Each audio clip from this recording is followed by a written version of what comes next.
అర్పించుట కంటే ప్రార్థించు. ఆజ్ఞను గైకొనుటయు పొట్టేళ్ల క్రొవ్వు అర్పించుట కంటే మాట వినుటయు శ్రేష్టము. దేవునికి స్తోత్రం, దేవునికి స్తోత్రం. పూర్వకాలం పాత నిబంధన గ్రంథంలో యెహోవా దేవునికి బలులు అర్పించేవాళ్ళు. వాళ్ళు గొర్రెలు బలి అర్పించేవాళ్ళు. ఉన్నవాళ్ళు అయితే గొర్రెలు అర్పించేవాళ్ళు, పొట్టేళ్ళని అర్పించేవాళ్ళు, ఎద్దులను బలి అర్పించేవాళ్ళు. బాగా ఉన్నవాళ్ళు అయితే, లేనివాళ్ళు అయితే గువ్వలో పావురాల్ని బలిగా అర్పించేవాళ్ళు. దేవునికి స్తోత్రం, దేవునికి స్తోత్రం. బలులు అర్పించడం కంటే పొట్టేళ్ళ యొక్క ఆజ్ఞను గైకొనుటయు పొట్టేళ్ల కొవ్వు అర్పించడం కంటే మాట వినుటయు శ్రేష్టము. దేవునికి స్తోత్రం. ఈరోజు అంశం ఏంటంటే దేవుని మాట. అర్థమవుతుందమ్మా? ఏంటంటే అంశం దేవుని మాట.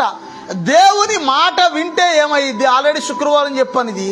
దీన్ని పూర్తిగా మొన్న కొనసాగించాల, సమయం లేక ఇప్పుడు కొనసాగిస్తున్నాను. దేవునికి స్తోత్రం. ఇప్పుడు దేవుని మాట నువ్వు వింటే నీకేమైద్ది, వినకపోతే ఏమైద్ది తెలుసా? దేవునికి స్తోత్రం. దేవుని మాట వింటే నీకేం జరిగిద్ది, దేవుని మాట వినకపోతే ఏమైద్ది చెప్పండి? దీవించబడతాం. ద్వితీయోపదేశ కాండము 28వ అధ్యాయము 2వ వచనం చదువుకుంటే, ద్వితీయోపదేశ కాండము 28వ అధ్యాయము 2వ వచనం,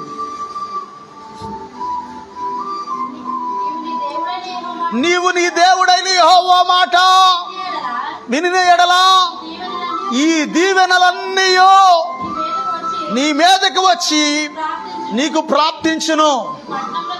నీవు పట్టణంలో దీవించబడదువు, పొలములో దీవించబడదువు. నీ గర్భఫలము, భూఫలము, నీ పశువుల మందలు అన్నీ కూడా సమస్తము, గొర్రెలు, మేకలు, ఎడ్లు, పొలము, గర్భఫలము అన్నీ కూడా దీవించబడతాయి అన్న. దేవునికి స్తోత్రం. మరి వినకపోతే ఏం జరిగిద్దో తెలుసా? దేవునికి ఆపోజిట్ అక్కడే. ద్వితీయోపదేశ కాండం 28వ అధ్యాయము 1 నుండి 14 వచనాల వరకు దేవుడు ఆశీర్వాదాలు రాయించాడు. అక్కడ దేవుని మాట వింటే ఎలాగ ఆశీర్వదించబడతామో, దేవుని మాట విన్న వాళ్ళందరూ తలగా ఉంటారు, దేవుని మాట విన్న వాళ్ళందరూ అభివృద్ధి చెందుతారు, దేవుని మాట విన్న వాళ్ళందరూ ఫలిస్తారు, దీవించబడతారు, సమృద్ధి కలిగి ఉంటారు. దేవుని మాట విన్న వాళ్ళకి ఒక ద్వారం మూయబడితే 7 ద్వారాలు తెరవబడతాయి. దేవుని మాట విన్న వాళ్ళకి శత్రువులు ఒక ద్వారాన్ని వాళ్ళ మీదకి వస్తే 7 ద్వారములు గుండా పారిపోతారు. దేవునికి స్తోత్రం. ఒకవేళ దేవుని మాట వినని వాళ్ళ గురించి 15వ వచనంలో దేవుడు రాయించాడు. అది చదవడానికే భయం వేస్తుంది. నేను చదవను, ఇంటికి వెళ్ళాక మీరు చదువుకోండి. కానీ ముఖ్యమైన 3 విషయాలు చెప్తాను. దేవుని మాట వినని వాళ్ళ మీద పనిచేసే శాపాల్లో 3 శాపాలు చెప్తాను. దేవునికి స్తోత్రం. 3 శాపాల గురించి చెప్తాను, జాగ్రత్తగానండి. ఏనండి పర్లేదు. నిద్రపోతున్నారేంటి? కెమెరా ఆన్ రావట్లేదంట, అక్కడ చూసుకోండి. దేవునికి స్తోత్రం, దేవునికి స్తోత్రం. దేవుడు ఏమంటాడంటే, నువ్వు ఇల్లు కడతావే గాని అందులో నీ ఉండో, వేరే నువ్వు పెళ్లి కాపురం నువ్వు చేయు, వేరే వాళ్ళు కాపురం చేస్తారు. శాపాలు ఇవన్నీ. నువ్వు పిల్లల్ని కంటావే కానీ వాళ్ళు నీ దగ్గర ఉండరు, ఎక్కడో. ఇదంతా శాపం. అది తలుచు అసలు ఇంటేనే ఎంత భయంగా ఉందో చూడండి. అసలు అక్కడ ఆ శాపాలు ఎన్ని రాయించాడు. ఇంకా ఉన్నాయి, మీకు అర్థమవ్వాలని ముఖ్యమైన 3 విషయాలు చెప్పాను. ఇల్లు కట్టి చూడు, పెళ్లి చేసి చూడు, పిల్లల్ని కనిసి కూడా, అది కూడా మరి బాధేగా, ఇబ్బందే కదా, కష్టమైన పనే కదా. దేవునికి స్తోత్రం. ఇల్లు కడతావు, నీవు అందులో ఉండవు అంటాడు దేవుడు. అక్కడ పెళ్లి చేసుకుంటావు, కాపురం నువ్వు చేయవు, ఇడిపోవడమో లేకపోతే ఏదైనా జరగటం ఇట్లాంటివి జరుగుతుంటాయి. పిల్లల్ని కంటావు, ఆ పిల్లలు నీ దగ్గర ఉండడు అన్నాడు దేవుడు. ఈ శాపమంతా మన మీద నుంచి పోవాలంటే మనం ఏం చేయాలంటే దేవుని మాట శ్రద్ధగా వినాలి. దేవునికి స్తోత్రం. కొంతమంది స్వభావం ఎప్పుడు చూసినా కుక్కతోక లాంటి స్వభావం, వంకరే. అలా బుద్ధి మారదు ఎంత చెప్పినా. మొన్న మన తల్లి విశ్వాసమ్మ కార్యక్రమం గురించి చెప్తే చాలా మంది వచ్చారు. నాకు ఎంత సంతోషం వేసిందో. దేవునికి స్తోత్రం. వచ్చిన వాళ్ళు అందరూ ఒకసారి పైకి లేకండి. మన కార్యక్రమానికి వచ్చిన వాళ్ళు ఒకసారి పైకి లేకండి. దేవునికి స్తోత్రం. త్వరగా లేగాలి. ఇంకా ఉన్నారు. చప్పట్లు కొట్టండి గట్టిగా. కూర్చోండి ఒకసారి. దేవునికి స్తోత్రం. చాలా సంతోషమయ్యా. నిజంగా మీరే కాకుండా అక్కడ ఎంతమంది వచ్చారు ఇంకా? దేవునికి స్తోత్రం. రెండోది, అక్కడ కొంతమంది రాలేరు. రాలేకుండా ఎవరో తిరిగి రిప్లై ఇవ్వాల. కానీ సహోదరి ఏమందంటే మధ్యలో వచ్చి, అయ్యారు మా ఆయనకి బాగోలేదండి, హాస్పిటల్ తీసుకెళ్ళాను అయ్యారు, అందుకే రాలేకపోయానండి అయ్యారు, ఏమనుకోకండి అందేమొచ్చి. ఇప్పుడు ఏమో తగ్గింపు ఉందా, గర్వం ఉందా? గర్వం ఉందా? ఇంకెవరు చెప్పలే. ఎవరు ఎందుకు రాలేదు? కుక్కతోకలు అంటే వాళ్ళు వాళ్ళే. అమ్మ వాళ్ళే కుక్కతోకలు. ఎవరెవరు ఉన్నారు? మీరే కుక్కతోకలు. దేవునికి స్తోత్రం. స్తోత్రం. అర్థమవుతుందా? ఎలా వెళ్తారు మీరు పరలోక రాజ్యం? వెళ్తారా? నువ్వు పోతే నీ దగ్గర ఎవరన్నా ఏదన్నా ఇంట్లో ఎవరన్నా పోతే మట్టికి అందరూ వచ్చేయాలి ఊరంతా. కానీ నువ్వు మాత్రం ఎక్కడికి కాలెట్టవు. జనాలు ఇక్కడికి ఎంత దూరమో అక్కడి నుంచి ఎక్కడికి అంతే దూరం. దేవునికి స్తోత్రం. ఈ దినాల్లో నీ యొక్క అతిక్రమం, నీ యొక్క గర్వం ఎక్కడ బయటపడద్దంటే, నువ్వు దేవుని మాట వినే వ్యక్తివో వినని వ్యక్తివో ఎక్కడ తెలుస్తుందంటే, ముందు నీ ప్రవర్తన అర్థం చేస్తే. నీకు కనబడే సేవకుడి మాటే నువ్వు వెళ్ళలేకపోతే నువ్వు దేవుడి మాట ఎలా అంటావు? నువ్వు సేవకుడు ఎవరు అసలు? నీకు సేవకుడు ఎవరంటే, మేము కానుకలు ఇచ్చే పాస్టర్ గారండి, మేము దశభాగాలు ఇచ్చే పాస్టర్ గారండి. అదా ఎవరు సేవకుడు అంటే? అదే దేవుని సేవకుడు అంటే ఎవరు? నేను అడిగిందే మళ్ళీ నాకు చెప్తున్నారు. దేవుని ప్రతినిధి, మనకు భక్తి నేర్పించే వ్యక్తి. దేవునికి స్తోత్రం. కళ్ళ ముందు ఉన్న దేవుని సేవకుడికే నువ్వు గౌరవం లేకపోతే ఇంకా నువ్వు ఎలాగా ఆ మాట వినకపోతే ఇంకెలా వెళ్తావు పరలోకం? నాకు తెలిసి నేను అంటున్నాను, పరలోకం కాదు పక్కకి కూడా వెళ్ళరు అలాంటి వాళ్ళు. దేవునికి స్తోత్రం. శ్రమ రాకముందే, శోధన రాకముందే, శాపం రాకముందే దేవుని యొక్క ఆ యొక్క సేవకుని మాట ఎప్పుడు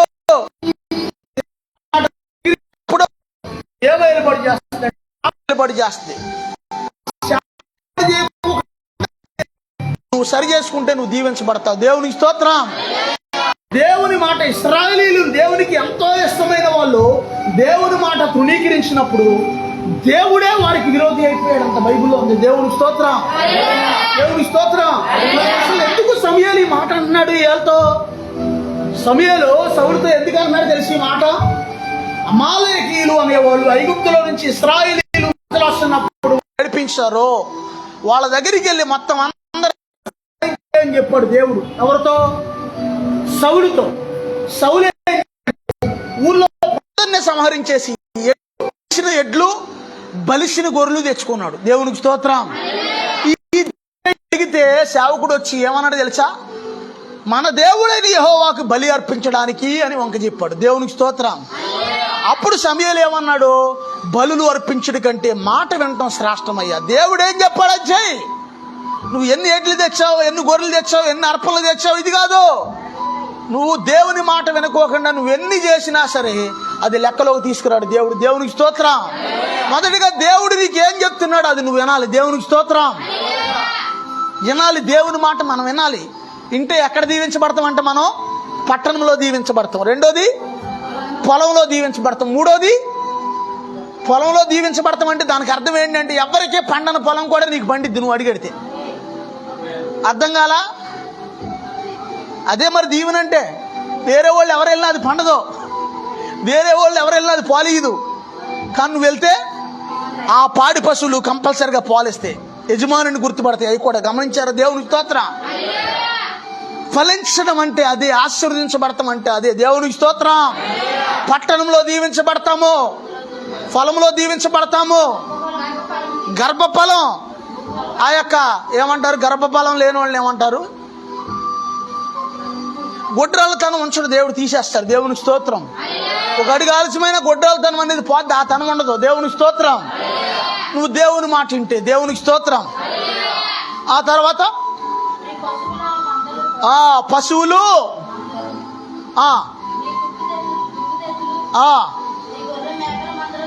దీవించబడతాయి. దేవునికి స్తోత్రం.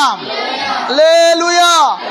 ఆదికాండము 4వ అధ్యాయము, ఆదికాండము 12వ అధ్యాయము మొదటి వచనం చదువుకుంటే, ఆదికాండము 12వ అధ్యాయము ఆ యొక్క 4వ వచనం చదవండి. 12:4.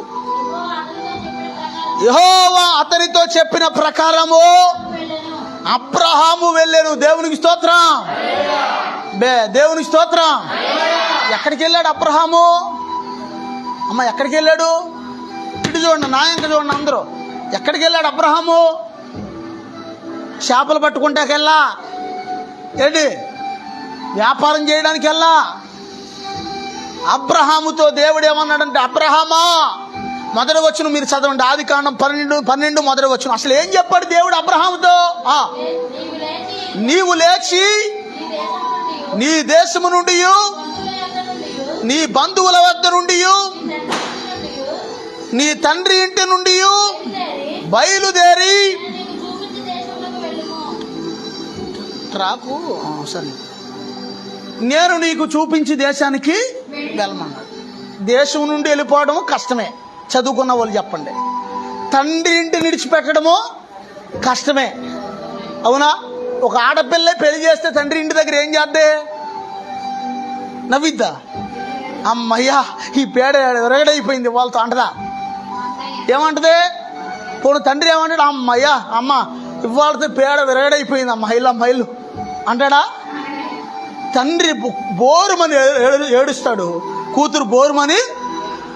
కూతురు వెళ్ళినా మళ్ళీ వస్తుంది, అక్కడికి వస్తుందని తెలుసు, అయినా సరే బోరుమని ఏడుస్తాడు కన్న తండ్రి. దేవునికి స్తోత్రం. అర్థమవుతుందా? నీ తండ్రి ఇంటిని విడిచిపెట్టు అంటున్నాడు దేవుడు, నీ దేశాన్ని విడిచిపెట్టు అంటున్నాడు దేవుడు, నీ బంధువులు విడిచిపెట్టు అంటున్నాడు. మనం అయితే విడిచిపెడతామా? అసలు బంధువులు కాదు కానీ మన ఇంట్లో మన ఏదైనా చిన్న వస్తువు విడిచిపెట్టాలంటే, దేవుని కోసం ఏదైనా చిన్న వస్తువు విడిచిపెట్టాలంటే, అయ్యా నీ చొక్కా తీసేసి వేరే వాళ్ళకి ఇచ్చేయమంటున్నాడు దేవుడు. అన్నాం అనుకో, నాకు చెప్పాలి కదండి అయ్యగారు ఈ మాట, మరి నాకు కూడా ఏది నువ్వు ఇచ్చా 200 రూపాయల చొక్కాకి? నిజం ఏంటి నవ్వుతారు మీరే? నువ్వు ఇచ్చా 200 రూపాయల చొక్కాకి నీకు కూడా చెప్తాడు దేవుడు. దేవునికి స్తోత్రం. దేవుడు ఆయన ఆత్మ, స్పిరిట్ ఆఫ్ లీడింగ్, పరిశుద్ధాత్మ ప్రేరేపిస్తున్నప్పుడు నువ్వు లోబడాలి. దేవునికి స్తోత్రం. ఒకవేళ పరిశుద్ధాత్మ మాట నువ్వు వినలేదనుకోండి, మరలా దేవుడు నీకు చెప్పడేది. అబ్రహాముతో అయితే పరిశుద్ధాత్మ స్పిరిట్ కాదు కానీ డైరెక్ట్గా స్వరంతో చెప్పాడు దేవుడు. దేవునికి స్తోత్రం. అబ్రహామా నీవు లేచి నీ తండ్రి ఇంటి నుండి, నీ బంధువుల యొద్ద నుండి, నీ దేశము నుండి నేను నీకు చూపించే దేశానికి వెళ్ళు అన్నాడు. దేవునికి స్తోత్రం. వెళితే ఒకవేళ నీవు నా మాట విని నా మాట లోబడి నువ్వు వెళితే గనక నిన్ను గొప్ప జనముగా చేస్తాను అన్నాడు దేవుడు. దేవునికి స్తోత్రం. అప్పటికి మనకు మెల్లే యోబు చరిత్రలో, అబ్రహాం చరిత్రలో, ఇంకా బైబిల్ అంతా ఇవి లేవు. అప్పుడు బైబిల్ ఏవి లేని టైంలో దేవుణ్ణి నమ్మాడు అబ్రహాం. దేవునికి స్తోత్రం. ఏం చదవాల మనం? ఇవన్నీ చదివి విశ్వాసం ఉంచుతున్నాం, ఇవన్నీ చదివి ఇంత వాక్యం విన్నాక అప్పుడు నమ్ముతున్నాం దేవుణ్ణి మనం అందరం. దేవునికి స్తోత్రం. ఏమీ లేని టైంలో అబ్రహాము దేవుణ్ణి నమ్మాడు. దేవునికి స్తోత్రం. అబ్రహాం అంట దేవుడు తనతో చెప్పిన చోటికి లేచి వెళ్ళాడంట. దేవునికి స్తోత్రం. దేవునికి స్తోత్రం. ఏ మనిషికైనా సాధారణంగా గుర్తుంచుకోండి, దేవుడు ఏదైనా చెప్పవలసి వస్తే 1-2 సార్లు చెప్తాడు. వినకపోతే ఏం చేస్తాడంటే వాళ్ళని వదిలేస్తాడు. ఇక మీకు తెలియదు, మీకు ఆ విషయం. ఇక వాళ్ళు ఏం చేస్తాడంటే ఎప్పటికీ వాళ్ళకి ఏది చెప్పడు. దేవునికి స్తోత్రం. అసలు ఇది ఎలా చెప్తున్నారండి అయ్యగారంటే, ఇక మీరు నిద్రపోయి అలసట తీర్చుకోండి అన్నాడు యేసే గెస్మనే తోటలో. ముందు మెలకుగొనండి, కంచేపు ప్రార్థన చేయండి అని చెప్పాడు శిష్యులకి. ఎదరికెళ్ళి యేసయ్య ప్రార్థన చేసుకుని వచ్చేసరికి వీళ్ళందరూ నిద్రపోతున్నారు. మళ్ళీ చెప్పాడు మెలకుగుండి ప్రార్థన చేయండి అని. ఇక 3వసారి ఇక ఆయన ఏమన్నాడంటే, ఇక నిద్రపోండి, ఇక నిద్రపోయి ఏనండి జాగ్రత్తగా, ఇక నిద్రపోయి అలసట తీర్చుకోండి అన్నాడు. ఇక నేను ప్రార్థన చేయమలేక వదిలేశాడు అక్కడితో. ఇక మీ బతుకంతే నిద్రపోవటమేక అని వాళ్ళని ఏం చేశాడంటే వదిలేశాడు. దేవునికి స్తోత్రం. అర్థమవుతుందా మీకు? సమయాలు సౌలు ప్రవక్తని హెచ్చరించినప్పుడు సౌలు వంకలు చెప్పాడు, సాకులు చెప్పాడు. అక్కడ అయ్యా నేను బుద్ధి గడ్డి తిని కకృతి పడేలా చేశానయ్యా, ఈ గొర్రెలు తెచ్చుకున్నాను, ఈ ఎడ్లు తెచ్చుకున్నాను, ఈ మేకలు తెచ్చుకున్నాను, కకృతి పడేలా చేశానయ్యా, నన్ను క్షమించాయా అంటే ఒకలా ఉంది. అప్పుడు దేవుడికి బాధ కలిగి ఏం చేశాడు, చిచ్చి అనవసరంగా ఈయన ఎన్నుకున్నాను, అనవసరంగా ఈడు ఎలాంటి వాడు అని చెప్పి దేవుడికే బాధ కలిగిందంట. ఎవరికే? బాధ కలిగి సౌలుని ఏం చేశాడంటే రాజుగా తృణీకరించి సౌలుని తీసేశాడు. అక్కడతో అతని స్థానంలో ఆ యొక్క బెత్లెహేములో అయిన యెష్షయి కుమారుడైన దావీదుని దేవుడు ఎన్నుకున్నాడు. దేవునికి స్తోత్రం. సౌలు ఎక్కువ పాపం చేశాడా, దావీదు ఎక్కువ పాపం చేశాడా? ఏదో బల్లి అర్పించినప్పుడల్లా 4 మాంసం ముక్కలు తినొచ్చని, బల్లి అర్పిస్తే మరి మాంసం ఎలా కూడా తినొచ్చు కదా, 4 మాంసం ముక్కలు తినొచ్చని గొర్రెలు తెచ్చుకున్నాడు సౌలు. కానీ దావీదైతే ఏకంగా ఒకరిని చంపించేశాడు. ఆ యొక్క చంపించేసిన వ్యక్తి భార్యని మళ్ళీ పెళ్లి కూడా చేసేసుకున్నాడు. కానీ దావీదు పాపాన్ని దేవుడు క్షమించాడు. దావీదు పాపం విషయంలో దేవుడు మళ్ళీ అక్కడ సమర్థించాడు. నా సేవకుడైన నా దావీదు ఉరియా భార్య విషయంలో తప్ప మరి ఏ విషయంలో కూడా పాపము చేయలేదు అన్నాడు. అతని పాపాన్ని దేవుడు క్షమించాడు, మన్నించాడు, పరిశుద్ధపరిచాడు. దేవునికి స్తోత్రం, దేవునికి స్తోత్రం. కానీ సౌలు ఏం చేశాడంటే అదే పోయినసారి కూడా మనం చెప్పుకున్నాం. నువ్వు తప్పు చేసావని చెప్పంగానే నాతాను ప్రవక్త దావీదు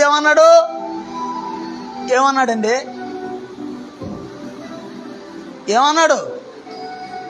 అయ్యా నేను పాపినయ్యా, నన్ను క్షమించండి అయ్యా అని ఒప్పుకున్నాడు. దేవునికి స్తోత్రం.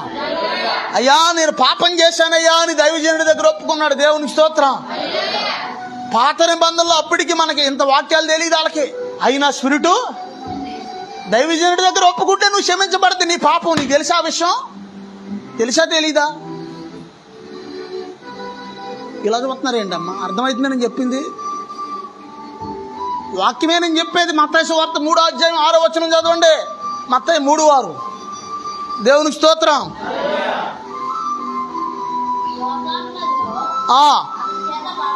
కొంచెం ట్రాక్ తగ్గించు. యొర్దాను నదిలో 3:6 చదవండి.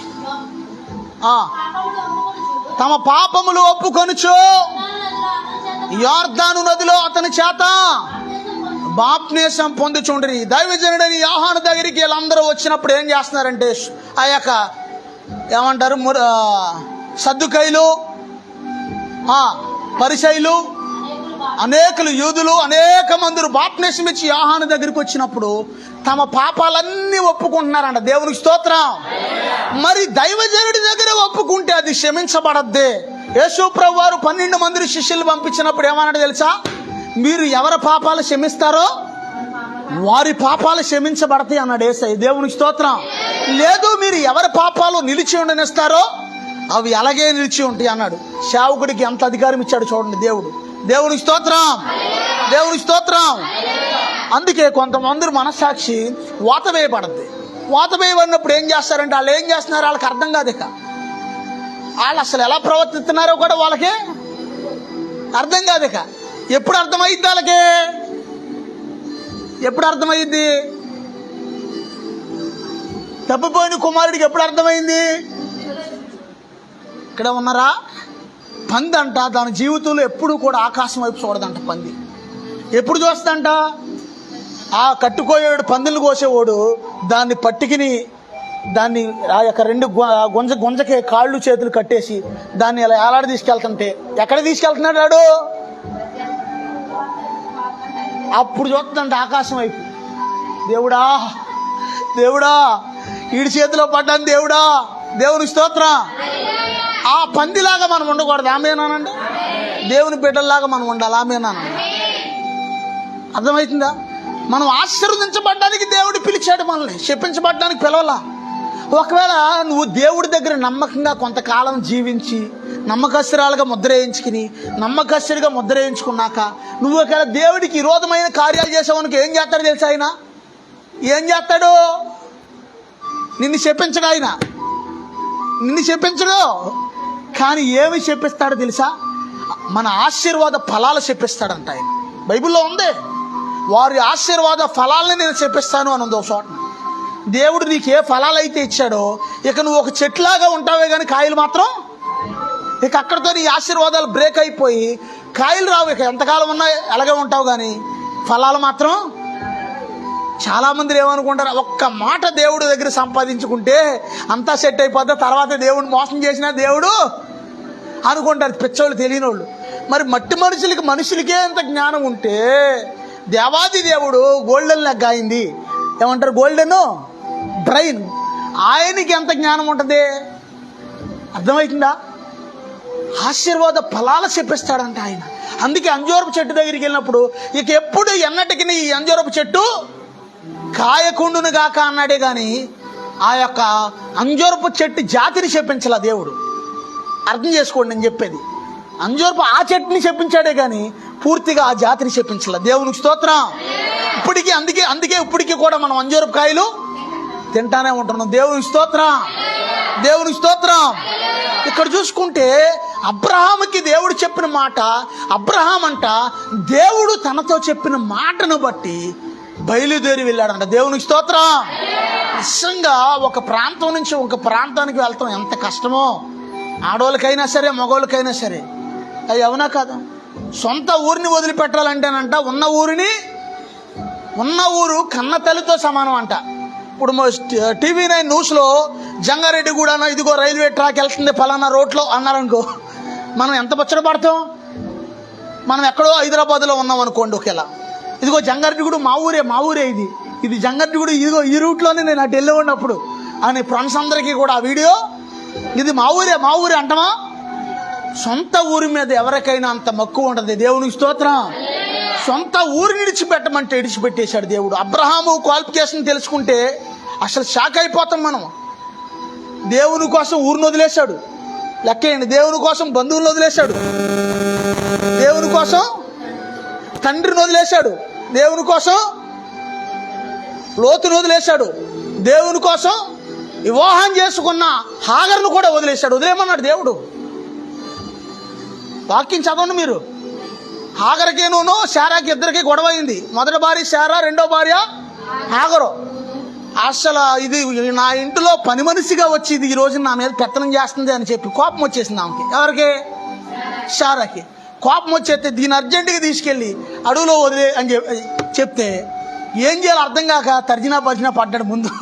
సరే ఏం చేద్దామా అని మళ్ళీ ప్రభు దగ్గరికి వెళ్ళి, ప్రభా ఏం చేయని ప్రభా అని అడిగితే, శారా చెప్పినట్టు నువ్వు చేయి అన్నాడు దేవుడు. వీళ్ళు వెంటనే అడవిలో వదిలేశాడు భార్యని. పిల్లోడు కూడా ఉన్నాడు అప్పటికి. ఎంత బాధపడి ఉంటాడు అబ్రహాము. గుండె విలవల్లాడు ఉంటుంది ఆ కుమారుని. చిన్ని పిల్లోడు, ఆ పిల్లోడు అంటే కొంచెం యవనకాలం వచ్చింది, చిన్నపిల్లోడు కాదు, యవనకాలం. చాలా బాధపడ్డాడు. చిన్నపిల్లోడైనా అమ్మా వదిలేసి ఎంత త్యాగం కలిగిన వాడు అబ్రహాము. లేక 100 సంవత్సరాల వయసులో పిల్లోడిని ఇస్తే ఆ పిల్లోడు కొంచెం పెద్దోడయ్యేసరికి వాడిని బలిచ్చామన్నాడు దేవుడు. మనం వెళ్తామా? ప్రభా ఏంటయ్యా ఈ న్యాయం, లేక ఇచ్చావు ఏంటి ప్రభా అసలు అంటాం మనం. ఒకవేళ అబ్రహాం భార్య శారాతో చెప్తే, ఒరే బాబు నీతో మాట్లాడే దేవుడు కాదు, దేవుడు ఎక్కడైనా బలిమ్మంటాడు మనుషుల్ని అని అంటదేమో అని చెప్పి భార్యకు కూడా చెప్పలేదు. మనుషుల్ని వెంట పెట్టుకున్నాడు, కట్టెలను వెంట పెట్టుకున్నాడు. ఆ యొక్క తీసుకున్నాడు, మోరియా పర్వతం మీదకి వెళ్ళాడు. ఆ యొక్క కట్టెల మీద పేర్చి బంధించేసి ప్రార్థన చేశాడు. ఒకే ప్రార్థన, కత్తి ఎలా ఎత్తాడు, దహన బలి అంటే మనిషిని తలనరికి ఆ కాల్ చేయాలన్నమాట. ప్రార్థన చేసి కట్టెల మీద కత్తి ఇలా ఎత్తంగానే అబ్రహామా అని దేవుడు, ఆదికాండం 22వ అధ్యాయంలో ఉంది ఈ మాట. అబ్రహామా అని దేవుడు పిలిచాడు అక్కడ. దేవునికి స్తోత్రం. ఇందును బట్టి నువ్వు నాకు భయపడుతున్నావని నాకు అర్థమైంది.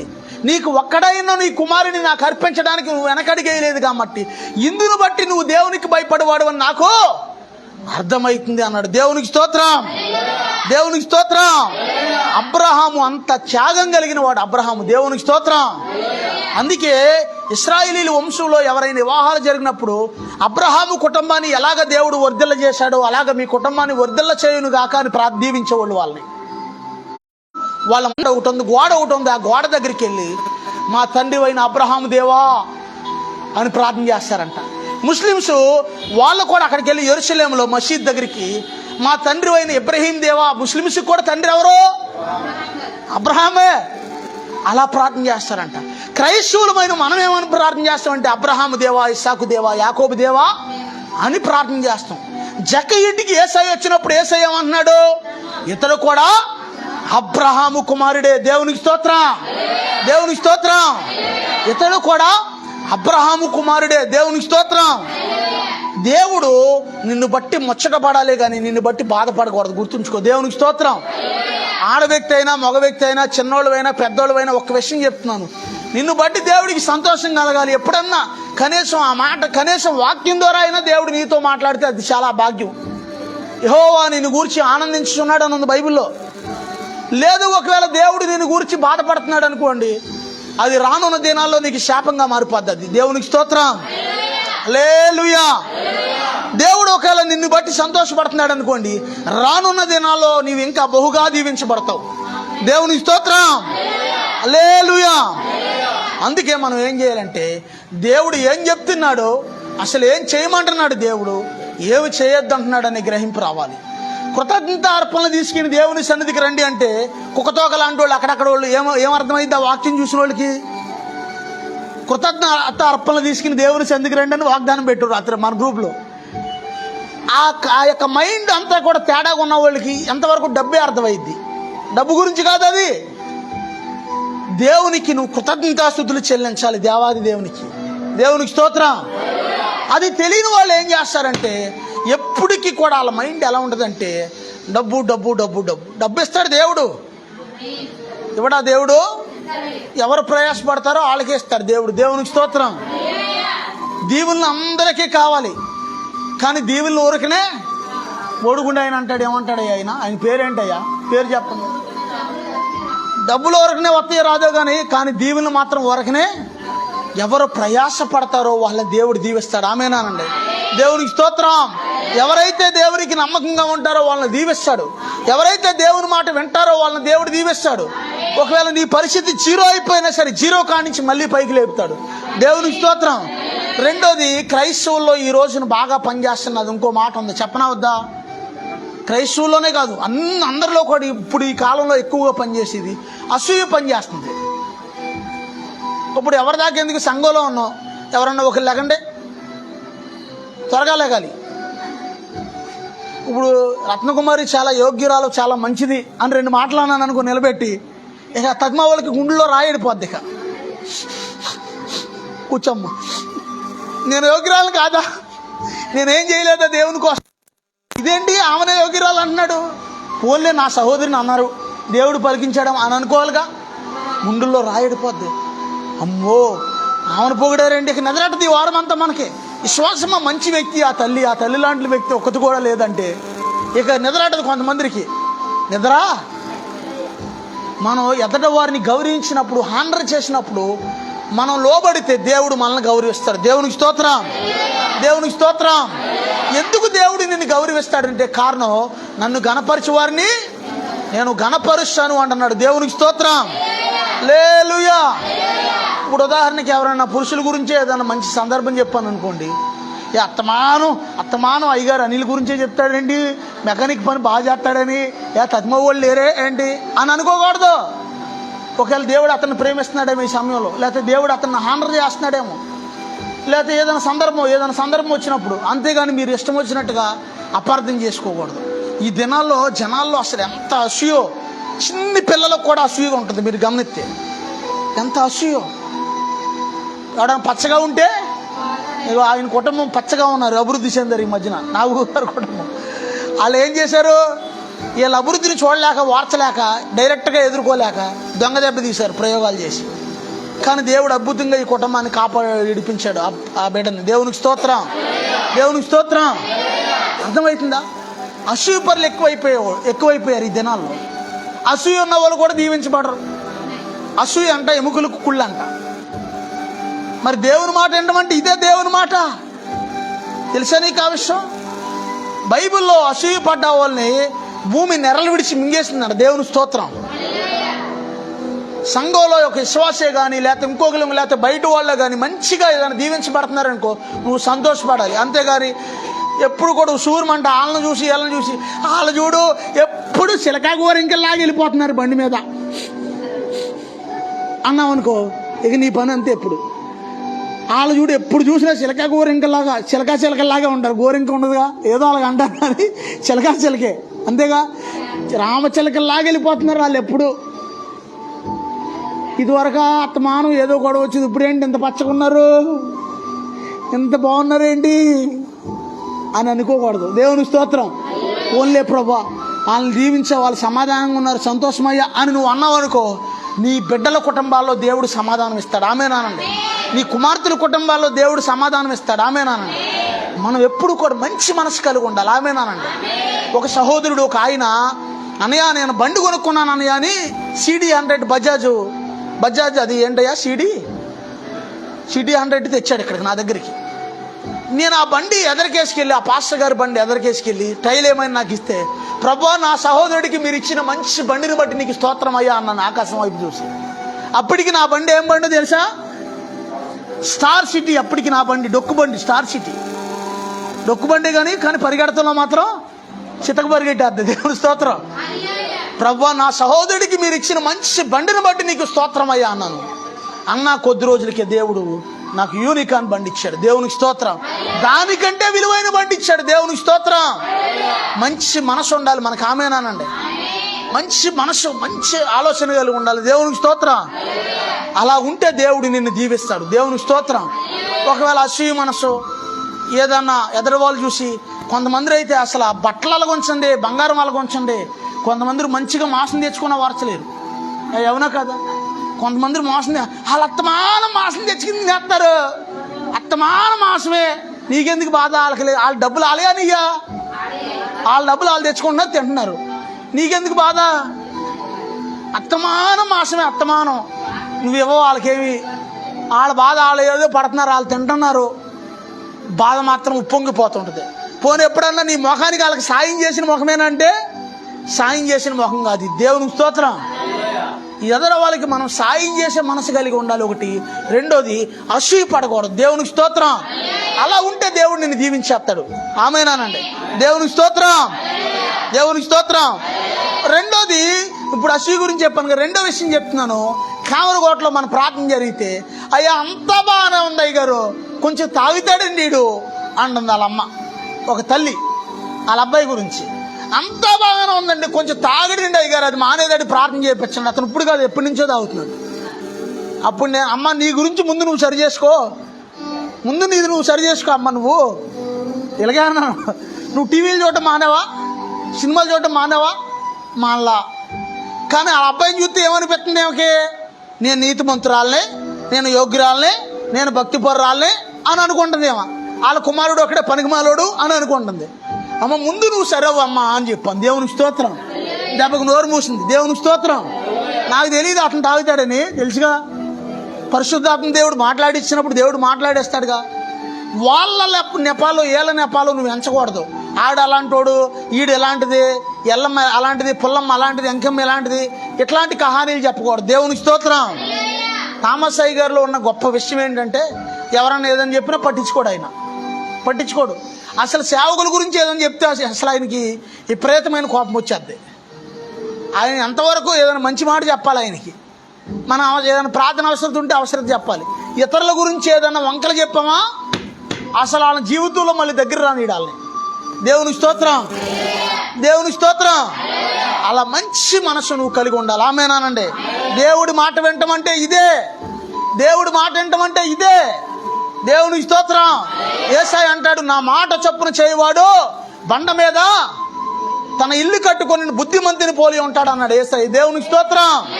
దేవునికి స్తోత్రం. ఇతరుల గురించి కూడా చెడుగా చెప్పకూడదు. మా అత్తగారు ఎలాంటిదో తెలుసా? చర్చికి వచ్చినప్పుడు ఎంత లావు ముసుకేస్తుంది, ఎంత కళ్ళజోడు పెట్టుకుంటుంది పెద్ద పెద్ద. కానీ మా అత్తగారు ఎలాంటిదో తెలుసా నీకు అనకూడదు. ఎవరంటున్నారు ఈ మాట? లేకపోతే నువ్వు బయటికి వెళ్ళి ముసలోళ్ళ దగ్గర వృద్ధాప్యంలో కబుర్లు చెప్పుకున్నప్పుడు, వృద్ధాప్య కబుర్లు చెప్పినప్పుడు, వృద్ధాప్యంలో ఉన్న వాళ్ళ దగ్గరికి వెళ్ళినప్పుడు, మా కోళ్ళు ఎలాంటిదో తెలుసమ్మా, గంజినీళ్ళు కూడా పోయిదమ్మా అది. ఒకవేళ నిజంగా నువ్వు గంజినీళ్ళు కూడా పోయిన ముఖమే అనుకో, రేపు పొద్దున్న నీకు కూడా అదే వస్తుంది. దేవునికి స్తోత్రం. దేవునికి స్తోత్రం. నేను ఎక్కడికైనా ఏదైనా ఊరు వెళ్ళినా నేను తిరిగి వచ్చేసరికి నేను ఒక్కోసారి మర్చిపోతుంటాను. కానీ వాళ్ళ టయానికి భోజనం, టయానికి టీ, టయానికి టిఫిను, మా అమ్మకి అసలు టయానికి అన్నీ ఇచ్చేస్తుంటారు వాళ్ళు. నాకు అదే సంతోషం వేస్తుంటారు. దేవునికి స్తోత్రం. దేవునికి స్తోత్రం. వాళ్ళు కూడా అంటుంటారు, అమ్మా మా అన్నయ్య చూస్తే, మా అన్నయ్య లేడు, ఆమె చూస్తే కొంచెం అమాయకురాలు, పిచ్చది జాగ్రత్త చూసుకో టయానికి అని వీళ్ళ అమ్మోళ్ళు కూడా, పాస్టమ్ గారు వాళ్ళ అమ్మోళ్ళు వాళ్ళు కూడా అంటుంటారు. అన్నయ్య లేకపోయినా ఎవరున్నారు? అర్థం కాలా? అన్నయ్య లేకపోయినా యేసయ్య ఉన్నాడు. ఆ తల్లికి యేసయ్య తండ్రిగా ఉన్నాడు. దేవునికి స్తోత్రం. ఒకవేళ నీ తల్లిదండ్రుల్ని లేకపోతే నీ అత్తమామల్ని నువ్వు పట్టించుకోకపోయినా అది దేవుడు లెక్కలోకి తీసుకొస్తాడు. నువ్వు వాళ్ళకి బంగారం కొనక్కర్లా, కొత్త బట్టలు కొనక్కర్లా, కనీసం నీకు ఉన్నంతలో నువ్వు తినే దాంట్లో కొంచెం అన్నం, ఒకవేళ నువ్వు పచ్చడి తింటే పచ్చడి వేసి పెట్టు, లేకపోతే నువ్వు ఉత్తి టీనీళ్ళు కాసుకుంటే టీనీలే కొంచెం పోయాము. లేదు ఇడ్లీలు రేటు పెరిగిపోయినాయి అయ్య గారు, మేమే తెల్లకపోతున్నామండి, నాకు ఎక్కడ తెచ్చిపోయిండే, కనీసం ఎక్కువ లేకపోతే 2 తెచ్చిపోయినాయి. ఇది దేవుడు లెక్కలోకి తీసుకొస్తాడు. దేవుని స్తోత్రం. నువ్వు ఏది కొలుస్తావో మరలా నీకు అది కొలవబడది, జాగ్రత్త. దేవుడు హెచ్చరిస్తున్నాడు. దేవునికి స్తోత్రం. తర్వాత లోకాసు వార్త 5వ అధ్యాయము 5వ వచనం చదువుకుంటే, లోకాసు వార్త 5వ అధ్యాయం 5వ వచనం చదవండి. ఓ థ్యాంక్ యూ జీసస్. నీ మాట ఎంతో శక్తి గలది యేసయ్యా, నీ మాట నాకు ముక్తినియునేసయ్యా, నీ మాట ఎంతో శక్తి గలది యేసయ్యా, నీ మాట మాకు ముక్తినియునేసయ్యా, నీ మాట నా నోట నీ ఉంచినావయ్యా, నీ మాట నా నోట నీ ఉంచినావయ్యా. దేవుని స్తోత్రం. గతంలో చెప్పాను, అత్త కోడల గురించి సందర్భం వచ్చింది కాబట్టి చెప్తున్నాను. ఎందుకు పరిశుద్ధాత్మ దేవుడు ఎందుకు పలికిస్తున్నాడో. గతంలోనంట ఒక ఆమె, ఈ సందర్భం చెప్పాక ఇది చదువుకున్నాను, ఒక ఆమె వాళ్ళ మేనమామ దగ్గరికి వెళ్ళి, సాధారణంగా తల్లిదండ్రులు లేననుకో బాధ ఏదొచ్చినా ఎవరితో చెప్తారు తెలుసా మీకు ఆవశ్యం? తల్లిదండ్రులు ఒకవేళ లేకపోతే మేనమామే తండ్రి అవుతాడు. తెలుసా మీకు ఆవశ్యం? తెలుసా తెలీదా? మేనమామ దగ్గరికి వెళ్ళి, మావయ్య అత్తమాను, మా ముసలిది అత్తమాను ఏడిపించేస్తుంది. ఆయన నాటు వైద్యుడు అంట. ఆయన ఏదన్నా ముందేదాన్ని ఆ ముందు పెట్టి చంపేస్తానామని అడిగిందంట. ఎవరినే? మేనమామ దగ్గరికి వెళ్ళి అత్తగారిని ముందు పెట్టి చంపేయడానికి ముందు అడిగిందంట. అలాగమ్మా నిన్ను అంత ఏడిపించేస్తుంది ఆ ముసలిదే, అసలు తెగ ఏడిపించేస్తుంది మావయ్య, అసలు అర్థం అసలు దాంతో తట్టుకోలేకపోతున్నాను, నరకం చూపించేస్తుంది నాకు. అప్పుడు ఈయన పెద్ద ఆయన ఆలోచించి, అమ్మ ఓ పని చేయి, నువ్వు నేను మందు ఇస్తున్నాను, ఒకసారి చెప్తే అనుమానం వస్తుంది, నువ్వు వెళ్ళి ఈ మందు ఏం చేస్తావంటే రోజు అన్నంలో కలిపి రోజు అన్నం పెట్టు, అది నిదానంగా ఆరోగ్యం క్షీణించి చచ్చిపోద్ది.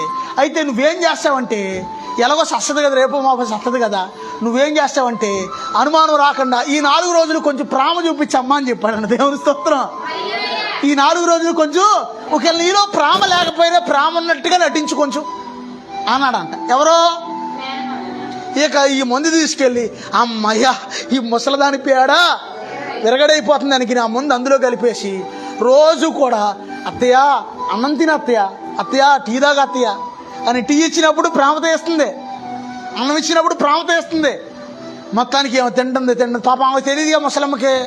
ఆ రోడ్డు మీద వేరుశనక్కాయలు అమ్మే ఓడి వెళ్తుంటే, బాబు వేరుశనక్కాయలు 2 సార్లు వేరుశనక్కాయలు పోయింది మా కోళ్ళకి, డబ్బులు నేను ఇస్తాను. ఆ రోడ్డు మీద ఆవిడ బట్టల చీరలు అమ్మే కూడా వెళ్తుంది, బాబు చీరలు ఇట్రా అని పిలిచి 4 చీరలు మా కోళ్ళకి 4 చీరలు ఈ బాబు, డబ్బులు నేను ఇస్తాను అంటుందంట. ఈ ముసలాం వచ్చిన పెన్షన్ డబ్బులన్నీ కోళ్ళకి పెట్టేస్తుందంట. పెట్టేస్తుంటే మొత్తానికి ఈమెకి నిజమైన ప్రేమ మొదలైంది. ఎవరికే? ఇదేంట్రా బాబు ఈ ముసలిదాన్ని సంపుదామని నేను చూస్తాండి, ఈ ముసలిది నా మీద ప్రేమ చూపిస్తుంది. ఏదో నాకు అమ్మ నాకు మాత్రం ఎవరున్నారు తల్లే, నాకు కూతురైనా కోళ్ళైనా అన్నీ నువ్వే కదమ్మా అంటుందంట ఈ ముసలమ్మ. అంటుంటే ఇక ఆమె గుండె పగిలి మళ్ళీ మెల్లిగా మామ దగ్గరికి, మేనమామ దగ్గరికి మళ్ళీ వెళ్ళిందంట. వెళ్ళి ఆ యొక్క ఏమందంటే, అయ్యా మావయ్య నాకు చాలా ఇబ్బందిగా ఉంది, మా అత్తగారు చనిపోతే నేను తట్టుకోలేను, ఆ మందు విరిగిడైపోవడానికి ఏదన్నా మందు అంటుందంట. అదేంటమ్మా అది చాలా చాలా పవర్ అయిన మందు, అది ఇంకేముంది అది రేపో మావో పుట్టుకమంటుంది, అది ఇక అయిపోతే దగ్గరికి వచ్చేసింది దాని సమయం అన్నాడండి ఈ మేనమామ. అంటే అప్పుడు అబ్బాయి మా అత్తగారిని చంపేసేటట్టు అయితే నన్ను కూడా చచ్చిపోవడానికి ఏదైనా మంది అంటుందండి. మా అత్తగారు లేకపోతే నేను ఉండలేను అంటుందంటే. ఎవరో అదేంటి ఇలా అంటుంది ఏంటి అని అప్పుడు ఆలోచించి, ఓసి పిచ్చ తల్లి నీకు ఇచ్చింది మోకాళ్ళ నొప్పులు తగ్గే మందు ఇచ్చానే, మనిషిని చంపే మందు ఇవ్వలేదే. నువ్వు ప్రేమ చూపించావు కాబట్టి ఆమె తిరిగి ప్రేమ చూపించింది, నువ్వు ప్రేమ చూపించకపోతే ఆమె కూడా చూపించదు అన్నాడు. దేవునికి స్తోత్రం, దేవునికి స్తోత్రం. అందుకే నువ్వు ఎలా ఉండాలంటే, ఇవాళ నీ అత్తగారిని నువ్వు చూసుకుంటే రేపొద్దున నిన్ను బాగా చూసే కోళ్ళు వస్తారు. లేదంటే ఒకవేళ కొడుకులు లేరు కూతురులు ఉన్నారు, ఆ కూతురే రేపొద్దున నిన్ను బాగా చూస్తాయి. నీకు తెలుసా కోడళ్ళే కాదు కూతుర్లు కూడా ఈ మధ్యన ఏం చేస్తారంటే తల్లిదండ్రులు పట్టించుకుంటా. కూతుర్లు వదిలేస్తున్నారు, కొడుకులు వదిలేస్తున్నారు. అది చాలా చాలా చాలా తప్పు. దేవుడు చూస్తున్నాడు ప్రతిదీ కూడా. దేవునికి స్తోత్రం. మనల్ని కని మనల్ని పెద్ద చేసి మన పెళ్ళిళ్ళు పేరండాలు అన్నీ చేసేసరికి వాళ్ళ బలం ఉడికిపోయి వాళ్ళకి తండ్రి నాయనా ప్రభా నీ కాలు చూస్తే ఇలాగే ఉంటుంది, ఈ చేయి చూస్తే ఇలాగే ఉంటుంది, ఉడికిపోయి అలా ఏం చేయలేక ఏదో పక్కన కూర్చుని టీ తాగితే ఏదో నీరసంగా ఉంటుంది. పోనీ వాళ్ళు ఏదో పట్టమని 4 ఇడ్లీ తింటున్నారు అనుకోండి, ఏదో అట్టి తింటున్నారు అనుకోండి, చూడు ముసలిది ఎంత తినేస్తుందో, ఎంత తింటుందో ముసలిది, ఇంత తింటుందో మా అత్తగారు ఇంత తింటుంది అనకూడదు నువ్వు. దేవుని స్తోత్రం. అమ్మ అనకూడదు, అలాగే తెలిసే మీకు అవసరం. అది నిజంగా మీ అమ్మాయి అలా తింటే అలాగ అంటావా? ఇంకా తినమ్మా అంటారు. దేవునికి స్తోత్రం. వాళ్ళు ఉడికిపోయి పని చేయడానికి ఓపిక ఉండదు వాళ్ళకి, పాపం తినడానికి మాత్రం ఓపిక ఎవరికైనా ఉంటుంది. మరి తినకపోతే ఓపిక రాదుగా. వాళ్ళు ఇదిగో అంత తినేస్తున్నారు. వాళ్ళు కష్టపడ్డారు కాబట్టి ఒక రోజున మనం వెలగొన్నాం అయ్యా ఈ రోజున. దేవునికి స్తోత్రం. అమ్మ అర్థమవుతుందా? దేవునికి స్తోత్రం. ఇవాళ వీడు పనికిరానోడు, వీడు ఉపయోగం లేనోడు అని అనుకోకూడదు. ఇక ఆయన వెంకటేశ్వరరావు గారికి ఏదైనా ఇబ్బంది అయితే పరిగెత్తుకుంటూ వచ్చేస్తుంది. అయ్యా ఈయనకి ప్రార్థన చేయండి బాబు, ఈయనకు కొంచెం బాగుండేటట్టు. ఏంటి వెంకటేశ్వరరావు గారు బలహీనంగా ఉన్నారు కానీ అనుకుంటున్నారా? అయ్యా వాళ్ళంటే పెన్షన్ వస్తాయండి, అందుకే అధిక ప్రేమ చూపుతుంది. పెన్షన్ కాదు, భర్త ఉన్నప్పుడు ఆ విలువ వేరు. అయ్యి అవునా కదా? భర్త ఉంటే అది ఏమైందంటే ఒక బలం. అది దేవునికి స్తోత్రం. అర్థమవుతుందా మీకు? దేవునికి స్తోత్రం. దేవుడు అందుకే వాక్యాలు ఎఫెసీ పత్రికలో ఏమని రాయించాడంటే, మీరు ఏమన్నాడంటే భార్యలారా మీ భర్తకు లోబడి ఉండండి అన్నాడు. భర్తలారా మీ భార్యని ప్రేమించండి అన్నాడు. పిల్లలారా మీ తల్లిదండ్రులకు లోబడి ఉండండి అన్నాడు. దేవునికి స్తోత్రం. తల్లిదండ్రులు లేకపోయినా సరే పెద్దోళ్ళు అంటారు, ఇంట్లో పెద్ద తలకాయ లేకపోతే ఎద్దు తలకాయ, చచ్చిపోయిన ఎద్దు తలకాయ ఉంటుంది కదా, అది తెచ్చి గుమ్మానికి అక్కడ కరగ తగిలించుకోవాలంట. అంటే ఎవరు లేరు పెద్దోళ్ళు, ఇదే మాకు పెద్ద తలకాయ అని అర్థం అంట దానికి. దేవునికి స్తోత్రం. దేవునికి స్తోత్రం. అందుకే నువ్వేం చేయాలంటే, ఉన్నప్పుడు ఎవరికి కూడా మనుషుల విలువ తెలియదు. దేవునికి స్తోత్రం. మనం ఏం చేయాలంటే ఉన్నప్పుడే ప్రేమ చూపించాలి. పోయిన తర్వాత ఎంత ప్రేమ చూపించినా వాళ్ళకి తెలియదు కాబట్టి. దేవునికి స్తోత్రం. తర్వాత లోకాసు వార్త 5వ అధ్యాయం 5వ వచనం చదువుకుంటే, సీమోను ఏలినవాడా రాత్రంతయు మేము ప్రయాసపడుతుంది కానీ మాకేమీ దొరకలేదయ్యా, అయినను నీ మాట చొప్పున వలవేతమని చెప్పి వారు అలాగూ చేసి విస్తారమైన చేపలు పట్టిన. దేవునికి స్తోత్రం. ఒకే ఒక్క మాట. అసలు 2000 సంవత్సరాల క్రితం చేపలు పట్టుకునే వాడికి ఎంత జ్ఞానమో చూడండి. ఉంటుంది అంత జ్ఞానం? అసలు 200 సంవత్సరాలు వెనక్కి వెళ్తేనే అంత జ్ఞానం ఉండదు. 2000 సంవత్సరాల క్రితం చేపలు పట్టుకునే పేతురు ఏమంటున్నాడంటే, అయ్యా ప్రభువా రాత్రంతా ప్రయాసపడ్డామయ్యా, మాకేమీ దొరకలేదయ్యా. అయినా సరే మనం అంటామా మాట, ప్రభా నేను పనికి వెళ్ళారయ్యా, నాకేం పని దొరకలేదయ్యా, అయినా నీకు స్తోత్రం అయ్యా అంటావు నువ్వు? అను. కడుపులో నొప్పి వచ్చిందయ్యా, అయ్యా తగ్గించేయ్యా అని ప్రార్థన చేసావు, తగ్గలేదు, అయినా నీకు స్తోత్రం అయ్యా అంటావా నువ్వు? అను. దేవునికి స్తోత్రం.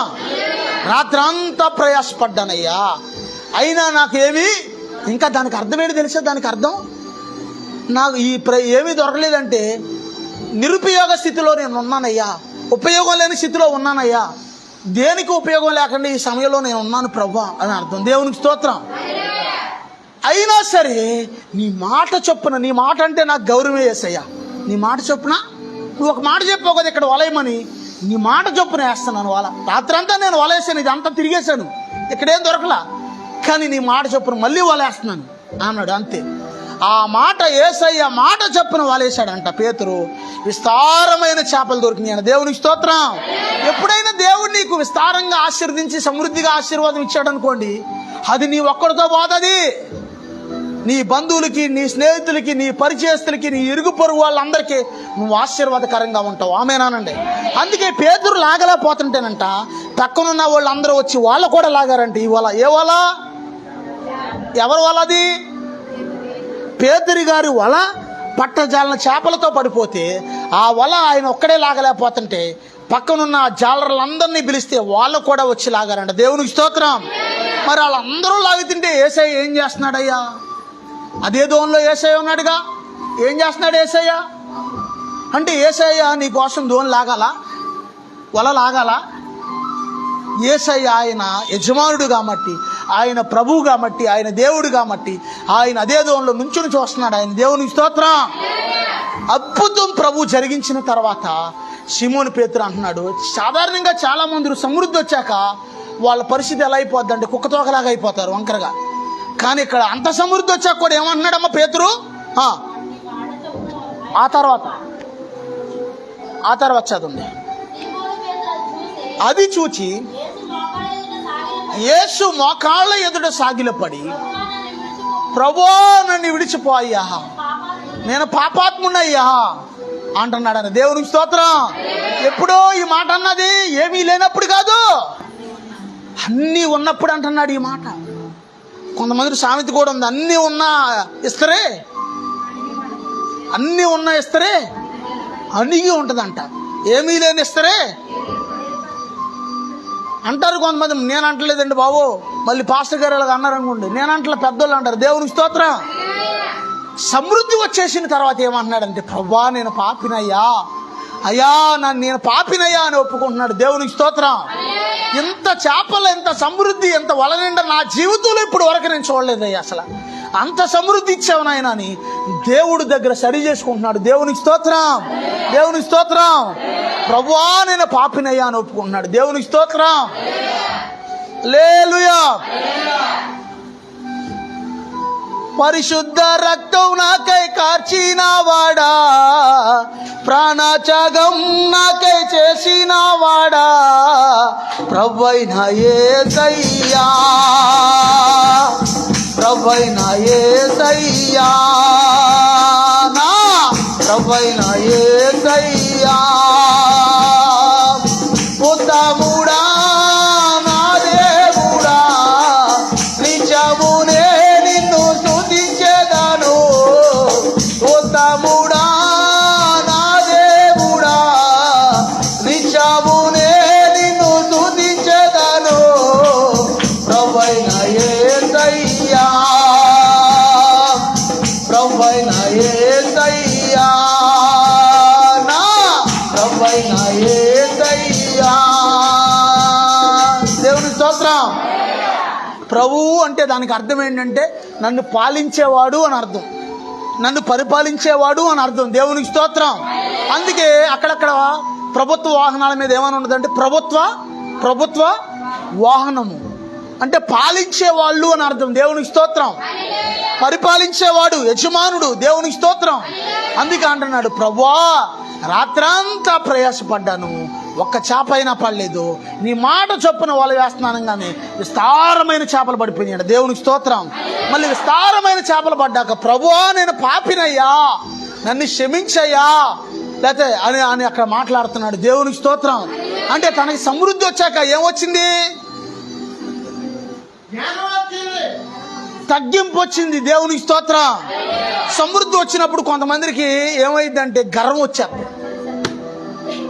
నువ్వు ఏదన్నా మంచి పొజిషన్లో ఉన్నావు అనుకోండి, ఆడ మనిషి అయినా మగ మనిషి అయినా సరే, లేకపోతే ఇంట్లో భార్య ఉద్యోగం చేస్తుంది అనుకోండి, మంచి భార్య అయితే పర్లేదు, భర్త ఏమీ చేయట్లేదు అనుకోండి, ఆ భర్తను ఏమంటుంది తెలుసా? ఆ భార్య ఎలా చూద్దే? చాలా చీపుగా పప్పులో కరివేపాకం చూసినట్టు, దమ్ముడి ఉపయోగం లేదు నీ మూలాన, ఎంత తింటావు, ఎంత తిని అలా గుమ్మలో పడి ఉంటావు, దమ్ముడి ఉపయోగం లేదు నీ మూలాన, అలా అనకూడదు భర్తను. దేవునికి స్తోత్రం. ఆడు ఉపయోగం ఉన్నా లేకపోయినా యజమానుడే. దేవునికి స్తోత్రం. అబ్బే దేవునికి స్తోత్రం. అర్థమవుతుందమ్మా? తగ్గింపు వచ్చింది, గర్వం రాలేదు. అసలు గర్విష్ఠులు అంటే దేవుడికి మహాకోపం అన్నమాట. అంటాడు ఆయన ఒక రోజున, ఆయన నోటి నుంచి ఉమ్మేస్తాడని గర్విష్ఠుల్ని. దేవునికి స్తోత్రం. గర్విష్ఠువయ్యి ఒకవేళ నువ్వు దేవుని మాట తృణీకరిస్తున్నావు అనుకో, నీ పతనం అక్కడే మొదలైనట్టుగా. కంగారు ఏం లేదు, కొద్ది రోజుల్లోనే నీ రంగు బయటపడద్దని అర్థం. దేవునికి స్తోత్రం. నువ్వు ఎంత ఎదిగినా సరే, ఎదిగే కొలది ఎలా ఉండాలంటే ఒదిగి ఉండాలి. దేవునికి స్తోత్రం. ఒదిగి ఉండాలి, మనం తగ్గింపు కలిగి ఉండాలి. దేవునికి స్తోత్రం. యేసు ప్రభు వారి దగ్గరికి ఆ దినాల్లో అనేక మంది ప్రజలు, అధికారులు వచ్చి, అధికారులు కూడా సాష్టాంగ నమస్కారం చేసేవాళ్ళు అంటే యేసయ్యకి. ఎవరు? యేసు ప్రభు వారి శిష్యులందరూ పారిపోయారు. యేసయ్యని సిలువేసినప్పుడు ఎవరు వెళ్ళారు? రోమా చక్రవర్తి దగ్గరికి. అరిమిత్త యోసేపు అధికారి, ఒక మంచి పేరు కలిగిన అధికారం అంట. ఆయన వెళ్ళి ఆ దేహాన్ని తనకు కావాలని అడిగి తెచ్చి తన కోసం తొలిపించుకున్న సమాధిలో యేసయ్యని సమాధి చేశాడు అక్కడ. దేవునికి స్తోత్రం. అంటే ఆ దినాల్లో యేసయ్యని నమ్మిన వాళ్ళు అధికారులు కూడా ఉన్నారు అని అర్థమవుతుంది. దేవునికి స్తోత్రం. నువ్వు అందుకే ఏం చేయాలంటే నువ్వు దేవుల్లో ఎదిగే కొలది మంచి మనసు కలిగి ఉండాలి. ఎక్కడ ఇది చూడండి, కరేపాకు అంత కూడా గర్వపు మనసు నీలోకి రాకూడదు. ఆమేనానండి. ఆవగింజంత గర్వపు మనసు కూడా నీలోకి రాకూడదు. ఆమేనానండి. ఒకప్పుడు నేను అనుకునేవాడిని, ఇదిగో ఇక్కడ ఇల్లు ఇన్ని లక్షలు చేద్దే, అక్కడ పొలం ఇన్ని లక్షలు చేద్దే, ఈ బంగారం అన్ని లక్షలు చేద్దే అని అప్పుడప్పుడు కూర్చుని ఖాళీగా లెక్కలేస్తుండేవాడిని. కూర్చుని మొత్తం ఇవన్నీ లెక్కైతే ₹1,00,00,000 దాకా ఉంది మొత్తం అని అప్పుడప్పుడు లెక్కేస్తుంటే ఇక అదే భ్రమలో బతుకుతుండేవాడిని వ్యాపారం చేసేటప్పుడు. అప్పుడు దేవుడు ఏం చేశాడంటే బంగారం అంతా తీసేశాడు. జంగారెడ్డి గుడిలో 1000 గజాల స్థలం ఉండేది. 1000 గజాలంటే ఇప్పుడు 1,50,00,000. ఇప్పుడు ఆ 1000 గజాల స్థలం కూడా అదొకటి ప్లాట్లు అన్నీ అయిపోయినాయి. అవి కూడా అయిపోయినాయి, మొత్తం అయిపోయినాయి, పోయినాయి. అవి కూడా స్థలాల వ్యాపారం దెబ్బతిని అన్నీ అయిపోయాక దేవుడు దొరికాడు. అప్పుడు ఎవ్రీథింగ్ మై జీసస్ అంట మొదలెట్టాను. దేవుని స్తోత్రం. ఏమీ లేకపోయినా ఎవ్రీథింగ్ మై జీసస్ అంట మొదలెట్టాను. మళ్ళీ సమస్తాన్ని దేవుడు ఒకటి ఇష్టం మొదలెట్టాడు. దేవుని స్తోత్రం. దేవుని స్తోత్రం. అర్థమవుతుందా? నాకు కాబట్టి ఇదిగో ఇంత బంగారం ఉంది, నాకు కాబట్టి ఇంత పొలం ఉంది, నాకు కాబట్టి ఇదిగో మంచి బండి ఉంది, నాకు కాబట్టి మంచి ఏమంటారు వస్త్రాలు ఉన్నాయి, ఇలా అనుకోకూడదు. సింపుల్గా మనం ఎప్పుడూ కూడా సింపుల్గా ఉండాలి దేవుళ్ళు. దేవునికి స్తోత్రం. దేవుల్లో ఎవరైతే అలా తగ్గించుకుంటారో వాళ్ళు దీవించబడతారు. దేవునికి స్తోత్రం. ఒకసారి మెసేజ్లో హైదరాబాద్ జర్మియా గారు చెప్తుంటే విన్నాను. ఆయన ఒక సందర్భం చిన్న బిట్టు అది ఎవరో పెడితే చూశాను. ఒక ఆయన ఎంఆర్ఓ చదివాడంట. ఆయన చర్చి కాడికి వచ్చి, అయ్యగారు నాకు కూడా ఏదైనా పని చెప్పండి, నేను పని చేస్తాను అంటున్నాడు. ఈయనకి కాళ్ళు వణుకుతున్నాయి అంట. ఈయనకి ఎవరికే ఎంఆర్ఓ అంటే జడ్జితో సమానం, లోకల్ జడ్జితో సమానం ఎంఆర్ఓ అంటే. అయ్యా నేను చూస్తే 10th క్లాస్ కూడా చదవలేదండి బాబు, మీరు చూస్తేనేమో ఎంఆర్ఓ చదివారు, నాకు కాళ్ళు వణుకుతున్నాయి మీరు ఆ మాట అంటే అన్నాడంట ఈయన. అప్పుడు అన్నాడంట, అయ్యా మా అధికారం ఈ లోక సంబంధమైంది, కానీ మీకు దేవుడిచ్చిన అధికారము పరలోక సంబంధమైంది. పరలోకపు అభిషేకంతో మీరు నడుస్తున్నారు, దేవుని అభిషేకంతో అన్నాడంట ఆయన. దేవునికి స్తోత్రం.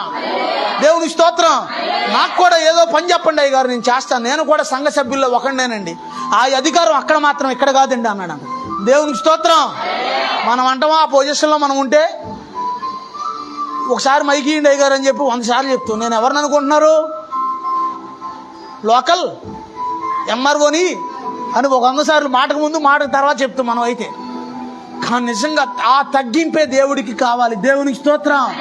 ఆ తగ్గింపు కలిగిన వాళ్ళని దేవుడు ఎత్తుకుంటాడు, హత్తుకుంటాడు, దేవుడు దీవిస్తాడు. దేవుడు ఏం చేస్తాడంటే వాళ్ళని ఇంకా ఇంకా ఇంకా ఇంకా అంచెలంచెలుగా దీవిస్తాడు. దేవునికి స్తోత్రం.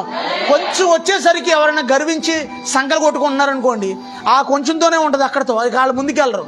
తగ్గింపు కలిగి ఉన్న వాళ్ళని దేవుడు దీవిస్తాడు. దేవునికి స్తోత్రం. ఒక చిన్న సందర్భం చెప్తున్నా మీకేనండి. అసలు ఎప్పుడు కూడా ఇప్పుడు వరకు, మరి ఇక ముందు ఎలా ఉంటుందో నాకు తెలియదు, కానీ ఇప్పుడు వరకు అరే ఈ పని చేయరా అంటే ఆ పని చేశాడు మోషే. ఇప్పుడు వరకు కూడా నేను చేయను అని కానీ, నాకు కాలు నొప్పి అని కానీ, నాకు ఏలు నొప్పి అని కానీ, లేకపోతే నా వల్ల కాదు అని కానీ, లేకపోతే డాడీ నీరసంగా ఉంది డాడీ అని కానీ ఎప్పుడు ఆ మాట అనలో ఇప్పుడు వరకు. దేవునికి స్తోత్రం. ఒరే బాబు జంగారెడ్డి కూడా దగ్గరలో ఉన్నా, వచ్చేస్తున్నా, ఒక 2 గుడ్లు ఉక్కురు చేసి రెడీ కొంచెం అని ఫోన్ చేస్తే వెంటనే గబగబ ఆ గుడ్లు గిన్నెలో వేసేసి గబగ కారం వేసి గబగ సాల్ట్ వేసి గబగబ కలిపేసేసి దాంట్లో వచ్చినా రాకపోయినా సరే అది అలా అలా తిప్పి రెడీ చేసేస్తారు. దేవుని స్తోత్రం. ఒక్కోసారి చలి ఎక్కువగా ఉండి తెల్లారుజాను 3:30, 4 ఆ టైనా నాకు ఒకసారి ఇటువరకు చాలా చలి తట్టుకునేవాడిని. ఇప్పుడు తట్టుకోలేకపోతున్నాను. కొంచెం ఈ షుగర్ వచ్చిన తర్వాత ఎందుకో బాడీ కొంచెం తేడా వచ్చింది. తెల్లవార్లు చలిలో బండి తోలుతానే ఉండేవాడిని నేను, తెల్లవార్లు కూడా. అలాంటిది కొంచెం ఏదైనా బాగా ఎక్కువ చలి అయితే తట్టుకోలేకపోతున్నాను. కొంచెం టీ బెటరా వెళ్ళని ఒకసారి 2 సార్లు లేపారే మోసే టీ బెటరా అంటే వెళ్ళి టీ పెట్టుకొచ్చేస్తాడు. వెళ్తాడు నిద్రకాళ్ళ మీద కూడా లేపి. నాకు నిజంగా నేను అనుకున్నాను, మందిరం కూడా మా అందరూ వచ్చేసరికల్లా ఈ మందిరం శుభ్రం చేసి బరకాలేసి ఇవన్నీ ఉంచుతుంటే, శుక్రవారం ఆదివారం కూడా ఇవన్నీ చేస్తుంటే నిజంగా వీడిని దేవుడు చాలా దీవిస్తాడు. ఎందుకంటే దేవుని పని చేస్తున్నాడు మందిరంలో. దేవునికి స్తోత్రం. పిల్లల గురించి తల్లిదండ్రులు సంతోషపడాలే కానీ, ఒకవేళ తల్లిదండ్రులు గట్టా పిల్లల విషయంలో బాధపడితే ఆ పిల్లలు చనిపోతారు. చాలా జాగ్రత్త. నా మాట కాదు, ఇది బైబిల్లో మాట. తల్లిదండ్రులు ఈ పిల్లల విషయంలో ఏదన్నా బాధ కలిగిందా వాళ్ళకే? ఇంకా క్లియర్గా చెప్తున్నాను. తల్లిదండ్రుల్ని పిల్లల హాస్పిటల్కి ఎక్కించుకెళ్ళొచ్చు బండి మీద, అవునా? కానీ తల్లిదండ్రులే పిల్లల్ని హాస్పిటల్కి ఎక్కించుకెళ్తే ఎంత బాధ ఆలోచించండి. తల్లి ముసలిదైపోతే తల్లిని హాస్పిటల్కి కూతురు తీసుకెళ్ళొచ్చు, లేదా కొడుకు తీసుకెళ్ళొచ్చు. అదే తల్లి, ముసలి తల్లి ఈ కొడుకుని తీసుకుని హాస్పిటల్కి, అయ్యా రాయా నేను తీసుకెళ్తాను నేను వెళ్ళింది అనుకోండి, ఎంత బాధ అది, ఎంత నరకం అది. అది అనుభవించే వాళ్ళకి తెలుస్తుంది. ఉదాహరణ, నాన్న బాబు నువ్వు కూర్చొని నేను తోలుతాను, తండ్రి బండి తోలుతా, కుమారుని కూర్చోబెట్టుకుని కుమారుని రోగిష్టిగా ఉన్న కుమారుని అటు ఇటు తిప్పుతున్నాడు అనుకోండి, నరకం, బతుకుండగానే నరకం. అది ఎంత బాధ ఆ తండ్రికి తెలుస్తుంది అనమాట. హృదయం విలవలాడిపోద్ది. తిరుగుబాటు చేసిన పిల్లలు ఏమవుతారంటే వాళ్ళు చనిపోయే అవకాశాలు ఉంటాయి. చాలా జాగ్రత్త హెచ్చరిస్తున్నాడు దేవుడు. మీరు తల్లిదండ్రులు కూడా ఏం చేయాలంటే, తల్లిదండ్రులు దూషించినా సరే వాళ్ళ యొక్క దీపం కారు చీకట్లో ఆరిపోద్దంట. అంటే సడన్గా చనిపోతారంట వాళ్ళు. దూషించడం అంటే బూతు మాటలు తిడతాం. ఏం ఉద్ధరించావు నువ్వు, ఏం చేసావు నువ్వు, ఏం చేసి చచ్చావు నువ్వు, ఏం పెట్టావు నువ్వు, నాకు ఏమిచ్చావు నువ్వు అని కూడా తల్లిదండ్రులు తిట్టకూడదు. దేవునికి స్తోత్రం. ఏం ఉద్ధరించావు నువ్వు, మమ్మల్ని కన్నావు, అది జంతువులు కంటే నువ్వు కన్నావు అనవాడు తండ్రిని. అసలు నిన్ను కని నిన్ను పెద్దోని చేసి నిన్ను ఆ యొక్క ప్రయోజకం చేసి నీ ముడ్లు కడిగి, ఏమంటారు వాళ్ళు ఇంగ్లీష్లో ఏమంటారు అట్లని, తెలుగు వచ్చేస్తున్నా, శుభ్రం చేసి మంచి బట్టలు వేసి ఎంత చేసి ఏదో నీకు 4 అక్షరం ముక్కలు నేర్పిస్తే, ఇంకా మా నాన్న ఏం చేశాడు, ఆడు పోయినాడు ఏం చేశాడు, ఏం చేయలే మాకు అని అనకూడదు. ఏదో నీకు చేయగలిగి, మీ నాన్న నీకు చేయగలిగింది చేశాడు, ఆమెనానండి. మా నాన్న నాకేం చేయలే, మా అమ్మ నాకేం చేయలే అనకూడదు. ఆమె లేకపోతే మనం ఉన్నామా? కొంతమంది తల్లిదండ్రులు అంటే విపరీతమైన కోపం ఉంటుంది. తల్లిదండ్రులు తిట్టేస్తారు, తల్లిదండ్రులు కొట్టేస్తుంటారు అక్కడక్కడ చూస్తుంటే. అది శాపం వెలుబడి చేస్తే మనం, అందుకే చూసారా మనం ఆ మధ్యన మన ఇద్దరం వెళ్ళి అక్కడ సరి చేసి వచ్చాం. ఇక్కడికి వెళ్ళి తల్లిదండ్రుల విషయంలో చాలా జాగ్రత్తగా ఉండాలి. దేవునికి స్తోత్రం. నేను వెళ్ళేటప్పుడు కూడా ఇవాళ అయ్యా ప్రార్థన చేస్తాను ఇటు రాయా అంటుంది మా అమ్మ. నేను కావరకోట వెళ్ళేటప్పుడు, సరే అమ్మ చేయి ప్రార్థన చేయను, ధనం రావాలయ్యా నా కుమారుడికి అని తల మీద చేసి చిన్న ప్రార్థన చేసింది. వెళ్ళిపోయిన వెంటనే ఏదో ఒకటి ఆమెకు వచ్చింది దీవెన. దేవునికి స్తోత్రం. అర్థమవుతుందా? తల్లిదండ్రుల ద్వారా పిల్లలు దీవించబడాలి. ఆమేనానండి. మా నాన్న పచ్చి స్వార్థపరుడు, మా తమ్ముడి కోసం అంత ఆస్తి ఉంచాడు, నాకేమిచ్చాడు, ₹1,00,000 ఇచ్చాడు, పెళ్లి చేసి అవతల పంపించాడు అని అనుకోకూడదు. దేవుని స్తోత్రం. ఏదో అవేలు ఇచ్చిన వాళ్ళు ఉన్నారు కమ్మా, అసలు అది కూడా ఈయన వాళ్ళు ఎంతమంది ఉన్నారు. అసలు నేను చిల్లికి అవైన అనేవాళ్ళు ఉన్నారు, తెలుసా మీకు ఆ విషయం? ఏదో చేశాడు, ఏదో దీనికి తగ్గది. దేవుని స్తోత్రం. అందుకే మనం ఏం చేయాలంటే, మనం పరలోక తండ్రి ద్వారా మనం దీవించబడాలంటే ఈ భూ సంబంధమైన తల్లిదండ్రులకు కూడా మనం లోబడి ఉండాలి. ఆత్మీయ తండ్రికి కూడా మనం లోబడి ఉండాలి. ఆత్మీయ తండ్రికి ఒకవేళ ఆత్మీయ తండ్రి దుఃఖపడినా సరే అది మీకు నిష్ప్రయోజనం అయిపోద్దంట. వాక్యంలో ఉంది, హెబ్రీ గ్రంథంలో. మీ పైన నాయకులుగా ఉన్న వాళ్ళు ఒకవేళ మీ విషయంలో బాధపడితే, దుఃఖపడితే అది మీకు నిష్ప్రయోజనం అని ఉంది. దేవునికి స్తోత్రం. అందుకే మనం ఎలాగ ఉండాలంటే, మనం ఎవరిని బాధ పెట్టుకోకుండా ఉన్నంతలో మనం నమ్మకంగా ఉండి దేవుని మాట వినుకుంటా, మనలో ఏమైనా లోపాలు ఉంటాయి సరి చేసుకుంటే మనం దీవించబడతాం. మన పరిస్థితులన్నీ మార్చేస్తాడు. పట్టణంలో దేవుడు మనల్ని దీవిస్తాడు, పొలంలో దీవిస్తాడు, గర్భఫలం, భూఫలం, సమస్త విషయాల్లో కూడా దేవుడు మనల్ని దీవిస్తాడు. దేవుడి కొద్ది వాక్యం దీవించును గాక. ప్రార్థన చేసుకుందాం, ప్రభు సన్నిధిలో ప్రార్థన చేసుకుందాం. ఇదిగో అబ్రహాము దేవుడు తనతో చెప్పిన చోటికి వెళ్ళాడు. ఇదిగో దేవుని వాక్యాన్ని పరిశీలించుకుంటే, ఇదిగో నీ దేవుడైన యెహోవా మాట నువ్వు శ్రద్ధగా వినినప్పుడు నువ్వు దీవించబడతావు. దేవుని మాట ఎవరైతే వినరో వాళ్ళు శాపగ్రస్తులు అవుతారని వాక్యంలో ఉంది. దేవుని మాట విన్న వాళ్ళందరూ దీవించబడతారు. ఇదిగో సీమోను పేతురు అంటున్నాడు, అయ్యా నేను రాత్రంతా ప్రయాసపడ్డాను, నాకేమీ ఫలితం కనపడలేదయ్యా, అయినా సరే నీ మాట చొప్పున వల వేస్తున్నానయ్యా అంటున్నాడు. ఇదిగో నీవు ఎలా ఉన్నావు? దేవుని మాట వింటున్నావా, లేకపోతే దేవుని మాట తృణీకరిస్తున్నావా? దేవుడు అంటున్నాడు, ఇదిగో నన్ను తృణీకరించి వారు అందరూ తృణీకారం పొందుతారు అంటున్నాడు. ఇదిగో నన్ను గణపరిచే వారిని నేను గణపరుస్తాను అంటున్నాడు. ఇదిగో నీవు ఎలా ఉన్నావు? ఇదిగో నీ తల్లిదండ్రుల విషయంలో నీవు ఎలా ఉన్నావు? నీ అత్తమామల విషయంలో ఎలా ఉన్నావు? ఇదిగో నీ సంఘ కాపరి విషయంలో, నాయకుడి విషయంలో నువ్వు ఎలా ఉన్నావు? సమాజంలో నువ్వు ఎలా ఉన్నావు? ప్రభు సన్నిధిలో ప్రార్థన చేసుకుందాం. ప్రభా నా స్వభావాన్ని మార్చాయా, ప్రభా నా బ్రతికిని మార్చాయా, ప్రభా నా అంతరంగాన్ని మార్చాయా, అయ్యా నా హృదయ స్థితిని ఎరిగి ఉన్నావయ్యా. సీమోను పేతురు సమృద్ధి వచ్చినప్పుడు అంటున్నాడు, అయ్యా నేను పాపిని అని ఒప్పుకుంటున్నాడు. ఇదిగో నువ్వు సమృద్ధి వచ్చినప్పుడు ఒకవేళ గర్విస్తున్నావేమో, కొంచెం సమృద్ధిని చూసి ఇదిగో నువ్వు గర్విష్టిగా మారిపోతున్నావేమో. దేవుడు బాధపడుతున్నాడు నిన్ను బట్టి. ఇదిగో ప్రభా గర్వ మనసు నుంచి నన్ను విడిపించాయా, అయా గర్వపు మనసు నుంచి నన్ను విడిపించిన ఆయన. అయా నాకు సహాయం చేయను ఆయన. అయా నన్ను దర్శించిన ఆయన. అయా ఇదిగో దేనిని బట్టి నువ్వు గర్వించకూడదు. Everything my Jesus. ఇదిగో మన బలము, మన అతిశయం యేసయ్యే. ఇదిగో ఆయన్ని బట్టే మనం అతిశయపడాలి. ఈ లోకంలో మనకు కలిగినంత ఆయన ఇచ్చిన కృపే. ప్రభానికి వందనాలయ్యా, ప్రభానికి స్తోత్రాలయ్యా. ఇగో ఎక్కడ అసూయ మనసు నీలో ఉండకూడదు. ఇతరుల గురించి చెడుగా మాట్లాడే మనసు నీలో ఉండకూడదు. ప్రభా అసూయ మనసు నుంచి నన్ను విడిపించాయా. అయా దురాలోచన నుంచి నన్ను విడిపించాయా. అయా నా స్వభావాన్ని మార్చిన ఆయన. అయా నీకు ఇష్టమైన వ్యక్తిగా నేను ఉండాలి ప్రభా. అయా ఇదిగో దేవుడు నీ అంతరంగాన్ని చూస్తున్నాడు. ఇదిగో మనుషులు పైరూపాన్ని చూస్తాడు. ఇదిగో దేవుడు మన హృదయాన్ని ఎరిగి ఉన్నాడు. ఇదిగో నీ తల్లిదండ్రుల ద్వారా నువ్వు దీర్ఘాయుష్మంతుడు అవుతావు. ఇదిగో తల్లిదండ్రుల ద్వారా నీకు దీర్ఘాయుష్ కలుగుతుంది. ఒక్కసారైనా నీ జీవితంలో నీ తల్లిదండ్రుల దగ్గరికి వెళ్ళి వాళ్ళ చేత నువ్వు దీవించబడాలి. ఇదిగో నానా నన్ను దీవించు, అమ్మా నన్ను దీవించు అనే వ్యక్తిగా నువ్వు ఉండాలి. ఇదిగో వారి ద్వారా నీకు ఆయుష్ కలిగిద్ది ప్రభు సన్నిధిలో. ప్రభా నీకు వందనాలయ్యా. నీ తల్లిదండ్రులు హృదయపూర్వకంగా నిన్ను దీవిస్తే నీకు ఆశీర్వాదము. ఇదిగో ఆత్మీయ నాయకుడిగా ఇదిగో నాయకుడు నిన్ను దీవిస్తే నీకు ఆశీర్వాదము. పరలోక తండ్రి నిన్ను దీవిస్తే నీకు ఆశీర్వాదము. ఇదిగో నా మాట శ్రద్ధగా వినిన వారు పట్టణంలో దీవించబడతారు, పొలంలో దీవించబడతారు, గర్భఫలం దీవించబడద్ది, భూఫలం దీవించబడద్ది అంటున్నాడు యేసయ్య. ప్రభా నీ మాట శ్రద్ధగా వినే భాగ్యం నాకు దయచేయనైనా. ఎక్కడనైనా ప్రభా శరీరానుసారమైన మనస్సు నాలో ఉండనియొద్దయ్యా. అయా నీ మాటకు లోబడే మనస్సు నాకు దయచేయనైనా. అయా నీ సేవకుని మాటకు లోబడే మనసు నాకు దయచేయనైనా. ఎక్కడ గర్వపు మనసు అనేది రానియొద్దయ్యా.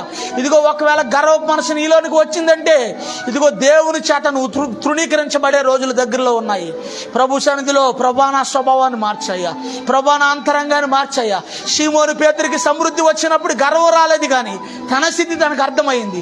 అయ్యా నేను పాపినయ్యా, నన్ను క్షమించు అంటున్నాడు ఆయన. ప్రభా నీకు వందనాలయ్యా, ప్రభా నీకు స్తోత్రాలయ్యా. అయ్యా నీ మాట చొప్పున ఇక్కడి నుంచి నేను నడుచుకుంటాను ప్రభా అని ప్రార్థన చేసుకుందాం ప్రభు సన్నిధిలో ప్రార్థన చేసుకుందాం.